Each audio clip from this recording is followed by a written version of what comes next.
Hello friends, मैं doctor Rawat Chaudhary Jodhpur से। Friends, आप लोग जानते हैं मैं एक होम्योपैथिक डॉक्टर हूं और इस यूट्यूब चैनल पे हम बात करते हैं बहुत सारी बीमारियां और कैसे उनको हम हमारे कुछ लाइफस्टाइल चेंजेस से, डाइट से और योग और प्राणायाम से ठीक कर सकें। आज के वीडियो में हम लोगों ने एक ऐसा इंपॉर्टेंट टॉपिक लिया है, एक ऐसी बीमारी हाई ब्लड प्रेशर, हाइपरटेंशन, उच्च रक्तचाप जिसको हम कहते हैं, जिसके कारण बहुत से लोग परेशान हैं और लगभग हर घर में कोई ना कोई इसका एक पेशेंट मिल जाता है। और इसकी बीमारी जो है, इसकी जब आपकी मेडिसिन शुरू होती है तो आप लाइफ टाइम खाते रहते हैं और उसके बावजूद भी अक्सर आपकी जो है मेडिसिन धीरे धीरे बढ़ती चली जाती है। पहले एक मेडिसिन दी जाती है, फिर उसके साथ दूसरी कोई मेडिसिन ऐड की जाती है, फिर और की जाती है।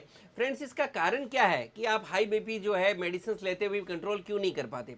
तो आज के वीडियो में हम लोग बात करने वाले वो कौन सी गलतियां हैं जो एक हाई बीपी का पेशेंट करता है अपनी डाइट के अंदर, लाइफ स्टाइल के कारण, जिसके कारण उसकी मेडिसिन बढ़ती जाती है, जबकि उसकी मेडिसिन जो है अगर वो प्रॉपरली अपनी केयर करे तो धीरे धीरे उनकी मेडिसिन कम हो सकती है। और अपने डॉक्टर के गाइडेंस में प्रॉपर और डाइट और लाइफ स्टाइल से रहे तो कई बार ये आपका बिल्कुल ठीक भी हो सकता है हाई ब्लड प्रेशर। तो हम लोग बात करते हैं कि खाने पीने में कौन सी गलतियां हैं जो कहीं आप अनजाने में कर तो नहीं रहे हैं, या जिन चीजों का अगर आप ध्यान रखेंगे तो आप अपने बीपी को जो है कंट्रोल कर सकते हैं। सबसे पहले आपको ध्यान रखना है कि आपको किसी भी फॉर्म में नमक नहीं लेना चाहिए, क्योंकि हाई ब्लड प्रेशर के पेशेंट्स के लिए नमक एक बहुत ही बड़ा कारण है जिसके कारण उनका ब्लड प्रेशर कंट्रोल नहीं होता।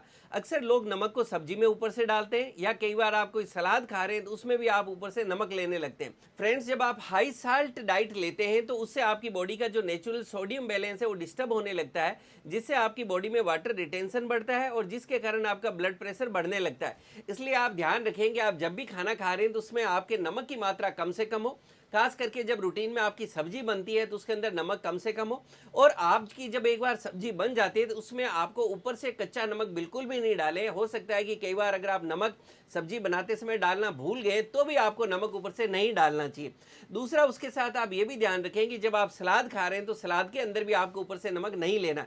इसी के साथ में कुछ ऐसे आइटम्स होते हैं जिनमें नमक की मात्रा ज़्यादा होती है, जैसे हम बात करें पापड़, अचार, किसी भी तरह की भुजिया, नमकीन, पैक्ड फूड्स, फास्ट फूड्स, कोई तरह की पैक्ड ड्रिंक्स। इस तरह के जो फूड आइटम्स हैं जिनके अंदर सॉल्ट कंटेंट ज़्यादा होता है, उसमें सोडियम की मात्रा ज़्यादा होती है, इसको आपको अवॉइड करना चाहिए। अगर हम वापस कंक्लूड करें तो आपको अपनी डाइट के अंदर नमक जो है वो कम से कम मात्रा में लेना है। नेक्स्ट, अगर हम बात करें तो आपको अपनी डाइट के अंदर ऑयल और फैट्स मिनिमम मात्रा में लेना चाहिए, क्योंकि सैचुरेटेड फैट्स और कोलेस्ट्रॉल ये दो ऐसी चीजें हैं जो आपकी आर्टरीज के अंदर प्लैक्स बनाती है, जिसके कारण आपकी जो ब्लड वेसल्स होती है वो धीरे धीरे संकड़ी होने लगती है। वहां पे प्लैक्स यानी थक्के बनने लगते हैं, जिसको हम कहते हैं कि वहां क्लोट्स बन रहे हैं।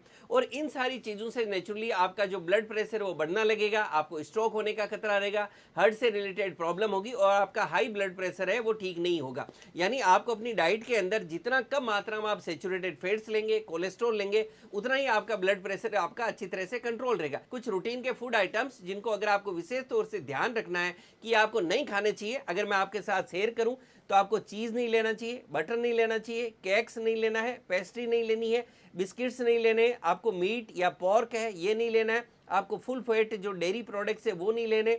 कुछ ऑयल्स को आपको अवॉइड करना है, जैसे पाम ऑयल है, कोकोनट ऑयल है। ये वो फूड आइटम्स है जिनमें सेचुरेटेड फैट्स बहुत ज़्यादा मात्रा में है, जिनसे आपके बॉडी का कोलेस्ट्रॉल लेवल भी बढ़ता है। तो नेचुरली आपको अपने अगर हार्ट को हेल्दी रखना है, बीपी को कंट्रोल रखना है, तो आपको इन चीज़ों को अवॉइड करना है। फ्रेंड्स, नेक्स्ट हम बात करें तो आज के यूथ के अंदर जो एक कॉमन प्रॉब्लम है स्मोकिंग। आप जानते हैं कि जो निकोटीन होता है वो आपकी जो ब्लड वेसल्स होती है, यानी जो खून की धमनियां हैं उनको संकड़ा करता है, नेरो करता है, उनकी इलास्टिसिटी को कम करता है।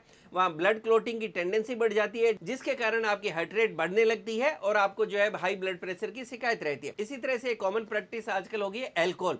लेकिन जब आप एल्कोहल लेते हैं, इसको रूटीन में लेते हैं, या जब आप एक्सेस मात्रा में एल्कोहल लेते हैं तो ये आपकी ब्लड वेसल्स को नेरो करने लगता है, वहाँ ब्लड वेसल्स की इलास्टिसिटी कम होने लगती है और जिसके कारण आपका ब्लड प्रेशर बढ़ने लगता है। इसी के साथ में अगर आप हाई बीपी के पेशेंट्स हैं तो आप ध्यान रखेंगे बहुत ज़्यादा स्ट्रेस, एंजाइटी, इससे आपको बचना चाहिए। स्ट्रेस आजकल एक बहुत ही बड़ा फैक्टर है। कई बार आपको वर्क प्लेस पे स्ट्रेस हो सकता है, आपको जॉब के से रिलेटेड इशू हो सकते हैं, कई बार कोई फैमिली प्रॉब्लम हो सकता है, कैरियर हो सकता है, रिलेशनशिप्स के हो सकते हैं, फाइनेंशियल इश्यूज हो सकते हैं।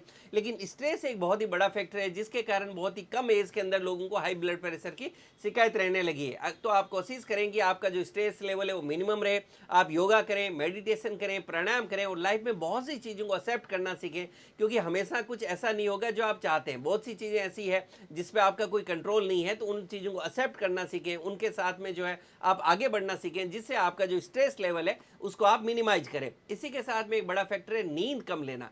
आज के टाइम के अंदर खास करके वो लोग जो शहरी जीवन में हैं, उनकी जो नींद है वो बहुत ही कम हो गई है। आप कोशिश करें रात में कम से कम आपकी 7 घंटे की नींद जरूर हो, क्योंकि स्टडीज कहती है कि अगर आप लंबे समय तक आप नींद कम लेते हैं, आपका स्ट्रेस लेवल ज़्यादा है, तो उसके कारण आपको हाई ब्लड प्रेशर रहने लगता है। फ्रेंड्स, एक बहुत ही बड़ा फैक्टर नेक्स्ट है ओबेसिटी या मोटापा। अगर आपका वेट ज्यादा है तो आप उसको कम करें, क्योंकि स्टडीज कहती है कि वो लोग जो ओबेस हैं, जिनका वेट ज्यादा है, उनके अंदर हाई ब्लड प्रेशर की प्रॉब्लम ज्यादा रहती है। फ्रेंड्स, मैंने कोशिश की है इस वीडियो के थ्रू कि आप समझ सकें कि आपको हाई ब्लड प्रेशर की शिकायत क्यों होती है, या अगर आपको हाई ब्लड प्रेशर की प्रॉब्लम है तो वो ठीक क्यों नहीं हो रहा।